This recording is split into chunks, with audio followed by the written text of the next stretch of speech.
Video disclaimer: This video is only for entertainment purpose, so please don't take seriously. Hello guys, मेरा नाम है मानव और आपका स्वागत है आपके अपने चैनल आरसी मैशअप में।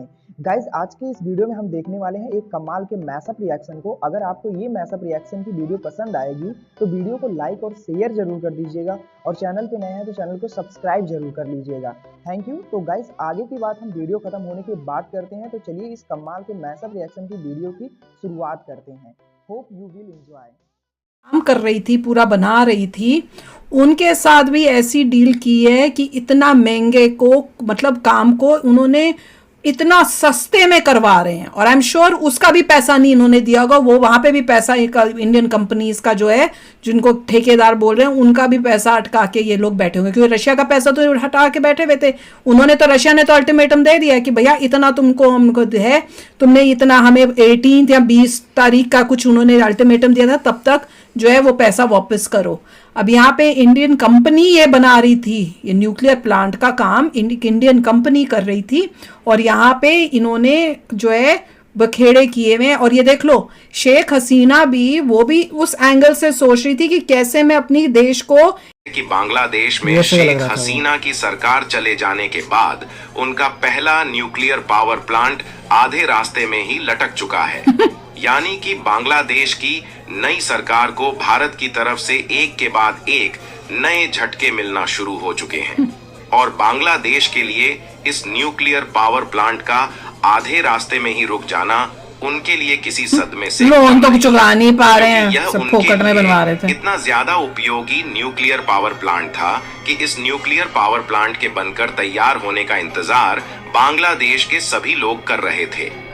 पूरी डेवलपमेंट क्या है इस वीडियो में समझते हैं, और आपको यह भी बताएंगे कि इस न्यूक्लियर पावर प्लांट के कंस्ट्रक्शन का काम किस लिए बंद कर दिया गया है और इसका उपयोग किस लिए किया जाना था। लेकिन आगे बढ़ने से पहले इस वीडियो को एक लाइक करके चैनल को सब्सक्राइब जरूर कर लीजिए, क्योंकि यह आपके लिए 1 सेकंड का काम है, लेकिन इससे हमारी काफी बड़ी मदद होती है। देखिए, इस बात में दो राय नहीं है कि बांग्लादेश के हालात इस समय बिगड़ चुके हैं, और ऐसे समय में उनकी अंतरिम सरकार को दिमाग से काम लेने की जरूरत है। लेकिन बांग्लादेश की नई सरकार द्वारा ऐसा बिल्कुल भी नहीं किया जा रहा है, क्योंकि बांग्लादेश अपनी जरूरत के लिए जिस देश पर सबसे ज्यादा डिपेंडेंट है वह है भारत, रूस और ऑस्ट्रेलिया, जिसमें भारत और ऑस्ट्रेलिया के साथ बांग्लादेश का सीधे तौर पर व्यापार होता है। तो वहीं रूस ने बांग्लादेश में अलग अलग सेक्टर के लिए काफी सारा इन्वेस्टमेंट किया है, जिसके कारण आज के समय में बांग्लादेश भारत के साथ साथ इन देशों का काफी सारा पैसा लेकर बैठ चुका है। यानी कि ऐसे समय में बांग्लादेश की नई सरकार को दिमाग से काम लेते हुए भारत के साथ साथ रूस और ऑस्ट्रेलिया से भी अपने संबंध को अच्छे से बनाकर रखना चाहिए, ताकि इन देशों के द्वारा बांग्लादेश पर प्रेशर ना क्रिएट किया जाए। लेकिन हमने पिछले कुछ दिनों में देखा कि ऐसा बांग्लादेश की नई सरकार द्वारा बिल्कुल भी नहीं किया जा रहा है, बल्कि वहां के लोगों द्वारा और कट्टरपंथियों के द्वारा लगातार भारत के खिलाफ जहर उगले गए हैं, जिसमें कभी भारत को धमकी दी गई तो कभी भारत के चिकन नेक को ब्लॉक करके नॉर्थ ईस्ट वाले इलाके को अलग करने की बात कही गई। यहाँ तक इन्होंने हिल्सा मछली का एक्सपोर्ट भी भारत के लिए बंद कर दिया और भारत के पश्चिम बंगाल पर अपना दावा दिखाने की कोशिश की। और इसके विपरीत इनके द्वारा चीन के साथ अपने व्यापार को बढ़ाने का फैसला लिया गया, और इन्होंने पाकिस्तान के साथ परमाणु डील फाइनलाइज किया, जिसमें अब यह दोनों देश परमाणु हथियार मिलकर बनाने जा रहे हैं, और जो शॉर्ट रेंज वाली परमाणु मिसाइल है उनको भारत और बांग्लादेश बॉर्डर के करीब इनके द्वारा तैनात किया जाएगा। यानी कि बांग्लादेश अपने दूसरे शब्दों में बताने की कोशिश कर रहा है कि हमें आपके साथ रिलेशन नहीं रखना और हम भारत से ही पंगा लेकर बैठ रहे हैं। लेकिन जैसे जैसे दिन बीत रहे हैं वैसे वैसे बांग्लादेश पर अब एक एक करके इसका अंजाम भारी पड़ना शुरू हो चुका है, और पिछले कुछ दिनों में तो बांग्लादेश की नई सरकार को कई बार झटका लगा, लेकिन इस बार तो उनके सिर पर ऐसी मुसीबत फाट पड़ी है कि इनके तोते उड़ चुके हैं। जी हाँ दोस्तों, अब बांग्लादेश के इकलौते न्यूक्लियर पावर प्लांट के कंस्ट्रक्शन का काम पूरी तरह से ठप हो चुका है। हम बात कर रहे हैं बांग्लादेश के रूपपुर शहर में बनाए जा रहे न्यूक्लियर पावर प्लांट की, जिस पर कंस्ट्रक्शन का काम पूरी तरह से बंद हो चुका है। और ऐसा इसलिए हुआ है क्योंकि इस न्यूक्लियर पावर प्लांट को बनाने का जो ठेका लिया गया था वह इंडियन ठेकेदार के द्वारा लिया गया था, लेकिन भारत के ठेकेदार ने इस साइट को पूरी तरह से छोड़ दिया है। यकीन मानिए दोस्तों, बांग्लादेश की नई सरकार को इससे इतना बड़ा सदमा लगा है कि इसके बारे में सोचना भी मुश्किल है। इसे समझने के लिए सबसे पहले हम इस मैप की कटिंग पर नजर डालें तो यह है हमारा भारत देश के पश्चिम बंगाल राज्य का कोलकाता शहर और पूर्वी साइड में बांग्लादेश मौजूद है। और बांग्लादेश में जो यह रेड पॉइंट दिख रहा है, यहीं पर रूपपुर न्यूक्लियर पावर प्लांट का निर्माण किया जा रहा है, जो कि पद्मा नदी के एकदम करीब ही बनाया जा रहा है, जिसे भारत में काम कर रही थी, पूरा बना रही थी।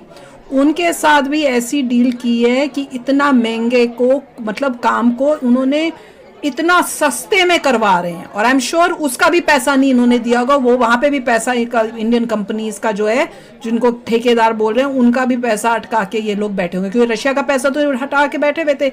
उन्होंने तो, रशिया ने तो अल्टीमेटम दे दिया कि भैया इतना तुमको हमको है, तुमने इतना हमें 18 या 20 तारीख का कुछ उन्होंने अल्टीमेटम दिया था, तब तक जो है वो पैसा वापस करो।